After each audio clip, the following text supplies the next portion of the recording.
Bonjour à tous, donc c'est Vardy, je suis conseillère en génétique et avec le docteur Pascal Richard, on va vous parler donc de la consultation de génétique en pratique et de l'expérience de l'autopsie moléculaire.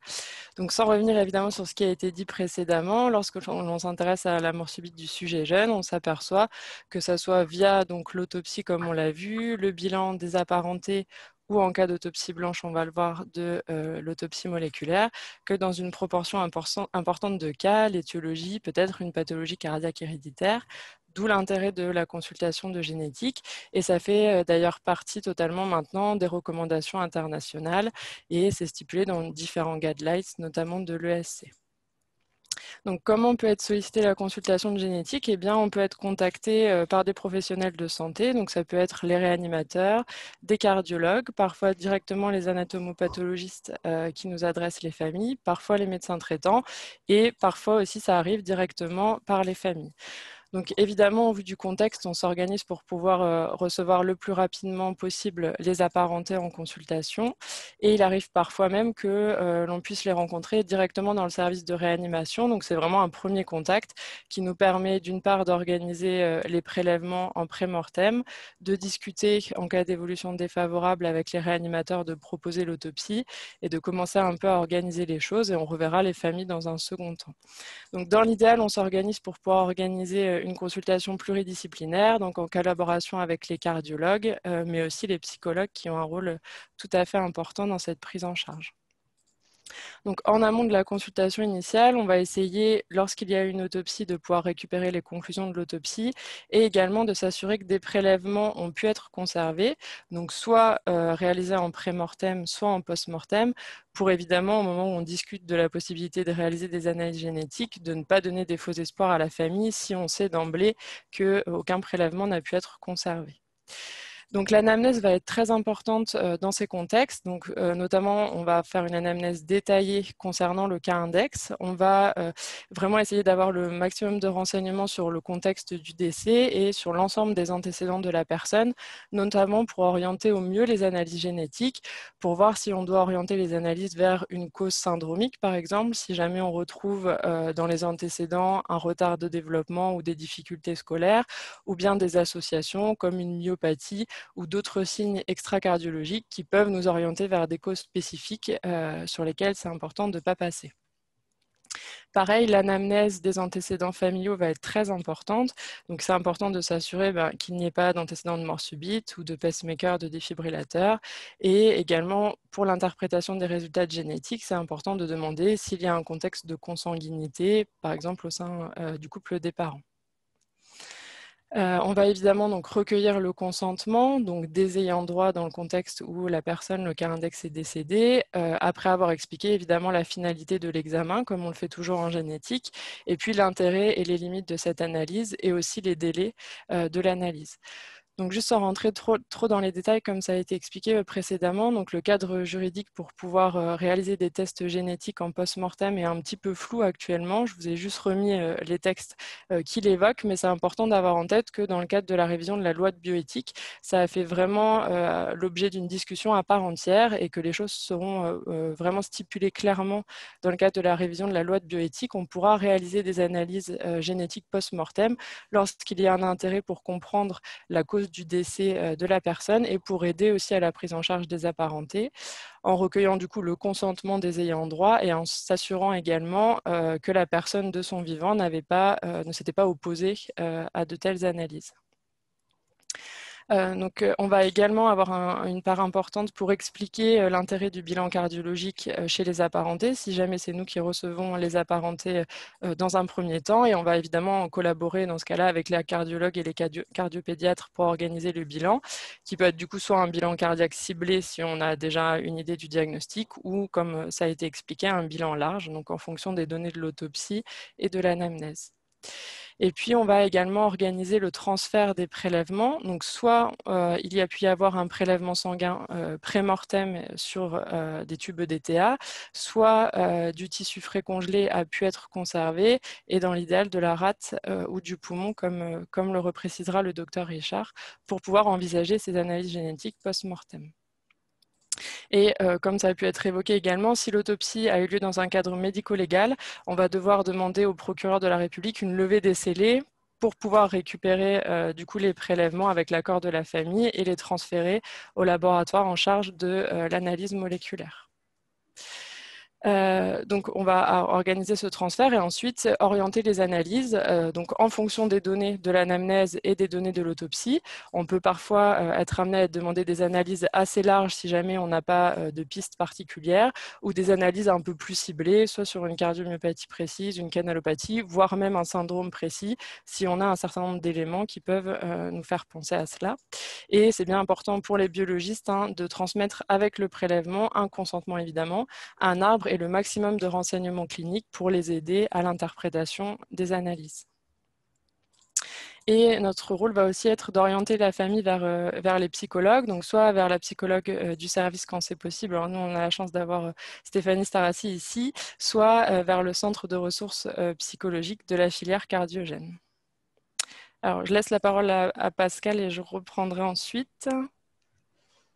Donc moi, je vais aborder le contexte de la génétique sur le plan moléculaire au niveau du laboratoire. Donc, comme il vous a déjà été dit précédemment, le contexte de cette demande peut venir donc d'une structure hospitalière, en particulier de réanimation. À ce moment-là, on est souvent contacté par des réanimateurs qui se trouvent devant la situation d'un patient devant une mort subite et nous demandent au préalable à qui s'adresser, que mettre de côté comme échantillon, quel prélèvement nous envoyer. Donc ça, c'est un moyen de nous contacter, de nous adresser des prélèvements. Et la deuxième partie de notre recrutement dans ce domaine, ce sont des réquisitions qui sont faites par les procureurs quand on est donc dans la situation d'une expertise médico-légale. Et donc, ça peut être dans la pratique d'une activité sportive lorsqu'il y a des plaintes de déposer ou la découverte de cadavres. Et à ce moment-là, les prélèvements nous seront envoyés sur réquisition par les instituts médico-légaux. Donc, comme il vous a été dit, souvent, c'est du sang pré-post-mortem. Donc, en post-mortem, le sang, peu importe le prélèvement de toute façon. Et souvent, on a aussi des tissus congelés, comme de la rate du poumon, qui sont transmis sous forme de scellés. Donc, comme Céline vous l'a dit avant, il est important pour nous, devant des mineurs, d'avoir le consentement des parents et devant des patients majeurs, d'avoir des consentements des ayants droit quand évidemment il n'y a pas eu de consentement signé au préalable. Le rapport d'autopsie est également une source d'information très importante qui va nous aider dans l'interprétation des résultats qu'on va pouvoir obtenir avec les analyses moléculaires. Ah oui. Alors, en pratique, c'est vrai qu'au début, on a axé nos tests vers les résultats de l'autopsie, en se disant, bon, s'il y a une cardiopathie à l'autopsie, on va orienter vers des panels plutôt de cardiomyopathie. Et s'il n'y a pas de cardiomyopathie, on va aller vers des panels plutôt de troubles du rythme, de gènes de troubles du rythme. Et finalement, on a un peu modifié cette approche puisque maintenant, de façon systématique, devant toute demande d'analyse moléculaire chez des patients qui ont fait des morts subites, on fait un gros panel de gènes qui contient à la fois les gènes des cardiomyopathies et les gènes des troubles du rythme. Donc, ça se fait sur de l'ADN qui est extrait à partir des tissus qu'on nous a transférés. Donc, je précise, même si ça se voit de moins en moins, qu'il est extrêmement important de ne jamais nous donner de tissus qui ont été conservés dans du formol ou de prélèvements qui sont paraffinés. Donc ensuite, on va tester donc environ 108-110 gènes. Et une fois l'analyse faite, évidemment, je ne rentre pas dans les détails, ce qui est le plus important, c'est l'interprétation des résultats. Donc c'est essentiel pour la famille, on en est bien conscient. Mais il y a plusieurs questions du coup qui vont découler du fait qu'on analyse des grands panels de gènes. Donc cette interprétation, c'est pour ça que les informations, il est important de nous les transmettre. Elles vont dépendre du contexte de la demande. Donc, c'est bien d'avoir des précisions phénotypiques. Donc, souvent, on les a dans le rapport d'autopsie quand toutefois il contient l'autopsie microscopique, hein, ce qui n'est pas toujours le cas. On a donc des régions qui ne sont pas toujours très bien, mais bon, c'est pas grave, ça, on essaye de faire en sorte que ça ne perturbe pas l'analyse. Et nos interprétations sont faites en fonction des critères qui sont des critères internationaux d'analyse et qui ne sont pas toujours très adaptés pour des patients qui ont fait une mort subite. Et dans le cas d'une réquisition par un procureur, on a 6 mois pour rendre un rapport d'expertise judiciaire. Donc là, je vous donne juste quelques chiffres, un exemple de patients qui ont été testés avec une orientation rythmologique au niveau du laboratoire. Donc ça a été fait par ma collègue, le docteur Fressard. Elle a eu 35 patients, dont 5 étaient autopsiés. Donc, sur ceux pour lesquels on a des résultats, il y en a 17 qui sont négatifs et 11 qui sont positifs. Donc, il faut savoir que dans les négatifs, on met un peu aussi ceux pour lesquels on trouve des variants dont on n'est pas sûr de l'interprétation. Et ça, je pense que c'est un point sur lequel il va être important de réfléchir, puisqu'il faut quand même savoir que sur l'ensemble des variants qu'on trouve, on en a à peu près la moitié. Et vous voyez ici que sur les cas positifs, donc presque 40%, on retrouve les gènes classiques, plus ou moins, qui sont impliqués soit dans les troubles du rythme isolé, soit dans les dysplasies ventriculaires droites arythmogènes. Alors, je vous donne juste un exemple d'une situation qui est assez représentative de ce qu'on peut trouver, parce que les choses peuvent être un petit peu inhabituelles. Donc ici, on a été réquisitionné par un procureur du tribunal de Toulouse pour un jeune patient qui était né en 2000 et qui est décédé en 2019. Donc, c'était un jeune post-adolescent qui est décédé lors d'un marathon. Donc, c'était un sportif de niveau déjà assez élevé. Et à l'autopsie, on a eu une autopsie très bien faite qui disait mort subite cardiaque sur cardiomyopathie. Donc, on a eu des scellés avec différents prélèvements et on a fait notre panel de gènes. Dans le rapport pour le procureur, on se doit de faire un rapport extrêmement détaillé, avec tous les détails, la technologie qu'on utilise, les critères de tri et évidemment l'interprétation. Et chez ce patient, on lui a trouvé 2 anomalies moléculaires, donc une dans 2 gènes qui sont très bien connus l'un comme l'autre pour donner des cardiomyopathies hypertrophiques de l'adulte. Et donc, le cumul de ces 2 anomalies chez ce patient de 19 ans sportif lui a donc donné un plus grand risque en fait de faire un accident cardiaque lors de la pratique du sport de façon intensive. Donc, on apporte une conclusion qui est celle que je vous ai indiquée ici, la suivante en fait. On précise bien que ces technologies sont destinées à confirmer un phénotype et à identifier une origine moléculaire chez une personne qui présente une atteinte soit clinique, soit morphologique. On précise également que la technologie ne permet pas d'exclure la maladie chez quelqu'un qui ne présenterait pas de signe clinique ou morphologique. C'est-à-dire, si on ne trouve rien, ça ne veut pas dire qu'il n'y a pas. Ça, c'est important aussi pour la prise en charge des apparentés. Donc, chez ce patient, j'ai signalé que les résultats permettaient de confirmer l'origine génétique et que une prise en charge familiale à la fois génétique et cardiologique était réellement à envisager. Et ça a été très bien pris en charge par le tribunal, puisque les patients, enfin les apparentés en tout cas, ont été envoyés en consultation, ce qui n'est pas toujours le cas quand même. Je pense qu'il y a peut-être une information à transmettre auprès des tribunaux qui reçoivent ce genre d'informations et qui n'en informent peut-être pas toujours les apparentés.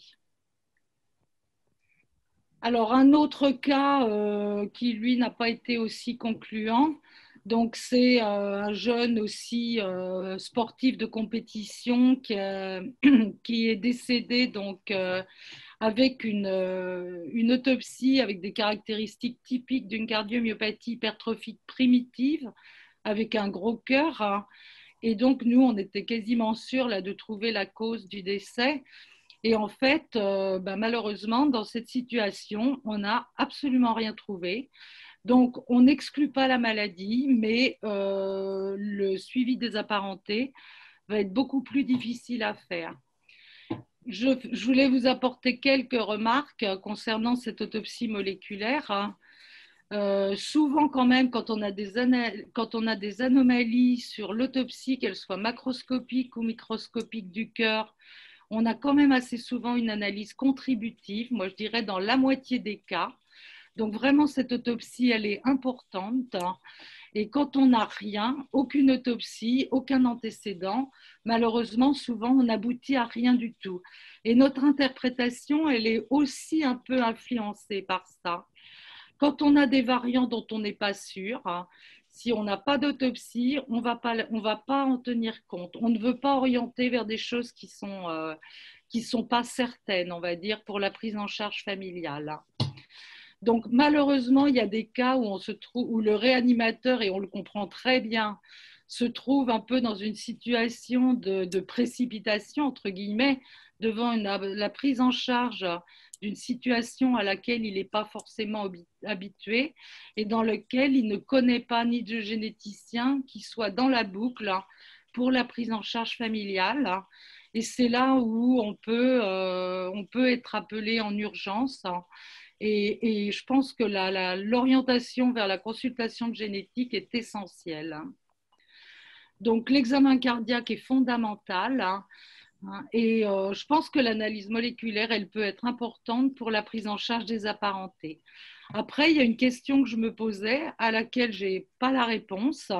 C'est que si on a une analyse moléculaire non conclusive, combien de temps les apparentés, les parents, si c'est un jeune, vont être suivis cliniquement, puisque s'ils développent plus tardivement des signes cliniques, on pourrait tout à fait envisager de revoir nos analyses, l'interprétation de nos analyses au regard d'un antécédent familial, du coup, qu'on n'aurait pas au moment du décès.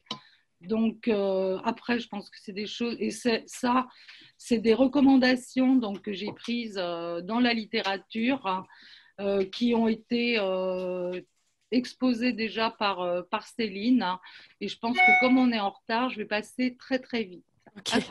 Donc du coup, pour continuer, donc la consultation de rendu de résultats, une fois que les analyses ont été faites, donc c'est important de pouvoir rendre et expliquer le résultat de l'analyse moléculaire en consultation aux apparentés. Et donc les différents cas de figure, comme l'expliquait Pascal, donc soit aucune mutation n'a été identifiée et c'est important d'expliquer et de garder en tête que ça n'exclut pas formellement le caractère génétique possible ou probable. Et du coup, effectivement, nous on a tendance à recommander aux apparentés de continuer à être suivi sur le plan cardiologique, notamment parce que ça peut, comme le disait Pascal, permettre de réévaluer les choses dans un second temps. Et puis, soit une mutation est identifiée, et là, dans ce cas-là, ça va permettre d'une part d'apporter une réponse à la famille, d'affirmer le caractère génétique lorsque ça n'était pas certain.